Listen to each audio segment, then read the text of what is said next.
is very welcome to Trawlibane, where Chief O'Neill learned his music. His father was first, and then he was under the bridge, hiding as a young lady, listening to what was going on at the crossroad. So he decided that he'd have to run behind here and back home, because the father would clear him home anyway. You see, like all fathers would do long ago, you see. But you won't believe it or not, there where the bus was, I danced there on the platform when I was only 13 or 14. There was a patch there on the road that time, it was known as the Green Island, right? And Mary and her team have that tune, right? And 'twas just Chief O'Neill that thought of that, and he caught it the chief, or thought of the Green Island. But then he caught another one, the humours of Glendart. That is Glendart there, right? Just behind him there. So he named all his tunes, just anywhere he found a mountain or suitable, he just called it. But anyway, he lived back there. I'll be taking you through the place, whoever is anxious for walking, right? I'll be taking you through the yard or the home place where he was born. So he was born there. He went to Dromore School, National School. He went to Bantry then to finish his education. He was so smart that when the teacher used to go out for a fag, or wanted a half an hour out, or whatever, he stood in there teaching.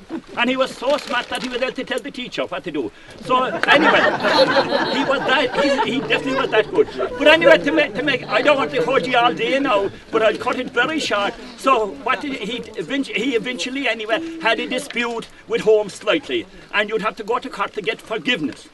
Now you'd be forgiven straight away, you know, if you'd done anything wrong. But anyway, he went up and he'd have to meet the bishop, supposed to, but the bishop was gone out with 10 minutes. So he went down to the dock and he couldn't face home, and he turned out working in a ship, and the ship was heading for England. And he went aboard on that at 16 years of age. So then eventually he wanted to go further, so he got an American ship and he took off. But he went to America and he was teaching. He was so smart he was teaching. He could not gather enough music from the few teachers he used to meet. So what he do, he joined the police force.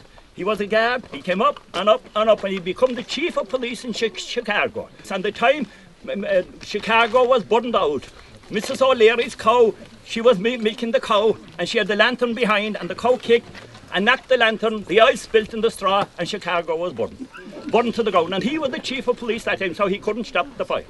He just couldn't stop the fire. So anyway, eventually every Irishman that went over to America, he brought him in. He brought him into the police force. He didn't care what you were able to do, but he did. But he got all the Irish tunes from him. He took all the Irish tunes. So he got 1,001 tunes.